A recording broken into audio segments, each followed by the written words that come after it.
Selamat pagi, keluarga besar Happy Sword Family. Bertemu kembali di Renungan Harian Online pada pagi hari ini bersama dengan saya. Dan bagaimana kabar Bapak Ibu Saudara sekalian pada pagi hari ini?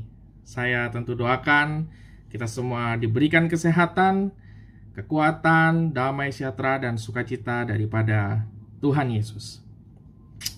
Pagi hari ini firman Tuhan, renungan yang akan saya bawakan berjudul Happy Hypoxia. Mungkin istilah ini belakangan hari ini mulai sering terdengar di telinga kita berkaitan dengan pandemi COVID-19 yang masih melanda bangsa Indonesia sampai dengan hari ini. Istilah ini begitu banyak kali diungkapkan di media-media berkaitan dengan pandemi ini. Jadi apakah happy hypoxia? Happy hypoxia adalah sebuah istilah yang digunakan untuk menunjukkan kondisi berkurangnya kadar oksigen di dalam tubuh kita, namun tidak menimbulkan gejala apapun. Sehingga memang untuk mengenalinya ini sangat sulit. Dan belakangan hari ini mulai banyak orang menggunakan alat yang disebut dengan oximeter. Alat ini kita masukkan di dalam jari tangan kita, dan kemudian alat ini mampu mendeteksi berapa kira-kira besaran oksigen di dalam darah yang ada di dalam tubuh kita. Angka standar yang digunakan adalah 95 sampai dengan 100%. Itu adalah kadar normal yang harus ada di dalam tubuh kita, kadar oksigen dalam tubuh kita. Nah, apabila angka ini menunjukkan angka indeks di bawah 95, maka tubuh kita sudah mulai kekurangan oksigen. Nah, itulah yang menjadi satu tanda-tanda kenapa orang yang terinfeksi COVID itu kadar oksigennya berkurang. Makanya selalu juga dikontrol atau dimonitor dengan menggunakan oximeter. Kebutuhan oksigen dalam tubuh tentu sangat penting peranannya, karena dialah yang menggerakkan, yang membuat segala organ tubuh kita ini berfungsi dengan baik. Sehingga ketika kadarnya berkurang, maka pasti organ-organ tubuh kita tidak berfungsi dengan baik. Nah, yang bisa dilakukan ketika seseorang mengalami happy hypoxia adalah tetap mengkonsumsi vitamin-vitamin yang dibutuhkan, seperti vitamin C yang 1000 mg, vitamin D, dan beberapa vitamin lain, antivirus dan lain sebagainya, yang berfungsi juga untuk melawan virus COVID-19.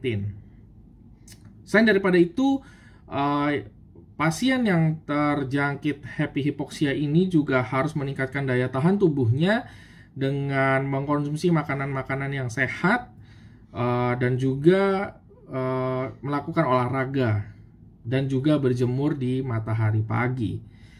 Nah, memang uniknya happy hypoxia tidak menimbulkan gejala apapun, tidak ada sesak nafas, tidak ada mual dan lain sebagainya. Itulah sebabnya istilah ini mengandung unsur happy gitu, karena tidak ada gejala yang muncul.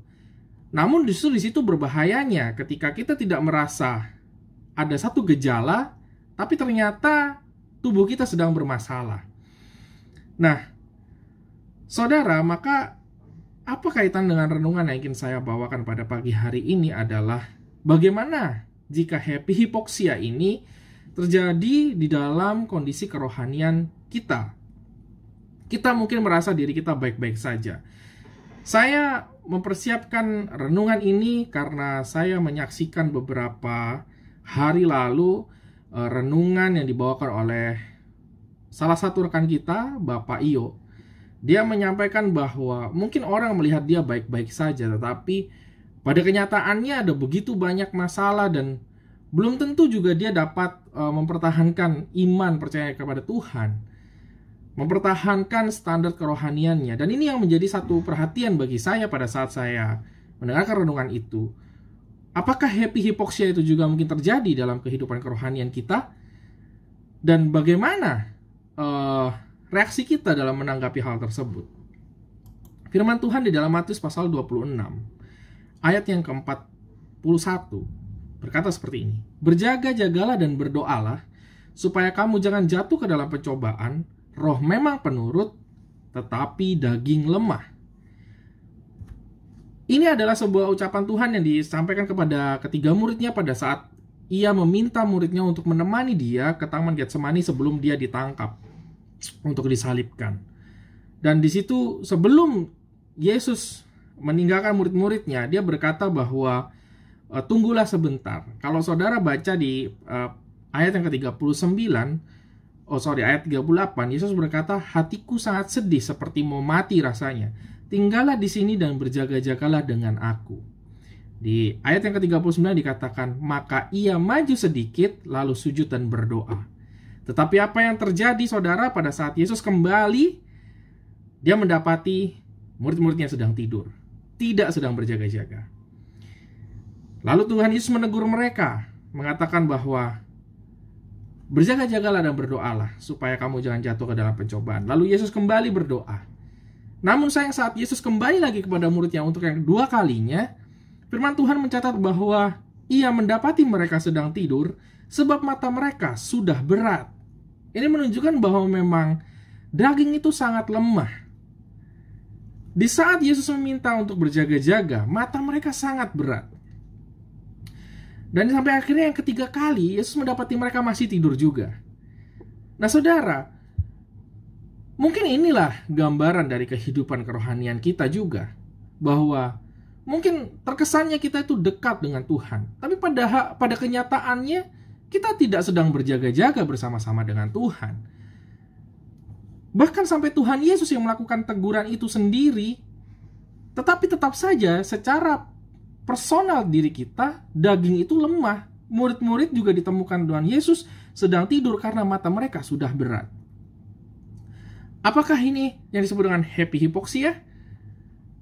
Mungkin kita merasa diri kita baik-baik saja. Hubungan kita merasa baik-baik saja dengan Tuhan. Tetapi pada kenyataannya kita tidak sedang bersama-sama dengan Tuhan. Mungkin sudah banyak orang-orang yang menegur kita. Tuhan sudah menggunakan banyak orang yang untuk menegur kita, mengingatkan kita. Firman Tuhan mungkin banyak kali mengingatkan kita, tetapi apakah kita terbangun dan berjaga-jaga? Itu yang menjadi pertanyaannya. Apakah kita sadar dan segera bangkit daripada tidur lelap kita? Atau kita masih terus saja tidur lelap dengan semua kelemahan dan kedagingan kita? Jangan merasa diri kita baik-baik saja. Kalau orang yang mengalami happy hypoxia, mereka harus dimonitor dengan menggunakan oximeter.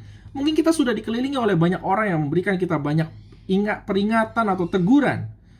Pertanyaannya, bagaimana reaksi kita terhadap orang-orang tersebut?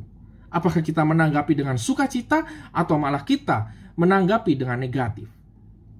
Saudara, pada pagi hari ini, marilah kita kembali kepada jalur kita yang benar. Kita kembali kepada Tuhan. Jangan merasa kita ini sudah aman. Jangan merasa kita ini sudah dekat dengan Tuhan. Tetapi benar-benar kita pastikan bahwa kita itu berjalan bersama dengan Tuhan dan berjaga-jaga bersama dengan Tuhan. Jangan sampai firman Tuhan ini datang kepada kita suatu hari dan Yesus hanya mengatakan kepada kita, berjaga-jaga dan berdoalah. Roh memang penurut tetapi daging lemah. Mari kita berdoa. Terima kasih Bapa atas firman-Mu pada pagi hari ini yang memberikan kami kekuatan, ingatan, peringatan pada kami, agar kami boleh senantiasa berjaga-jaga dan tidak terlena atau terlelap dengan segala kedagingan kami, Tuhan. Mampukan kami dengan pertolongan Roh Kudus-Mu, Tuhan. Dalam nama Yesus kami berdoa dan mengucap syukur. Haleluya. Amin. Terima kasih dan semangat pagi hari ini. Tuhan Yesus memberkati.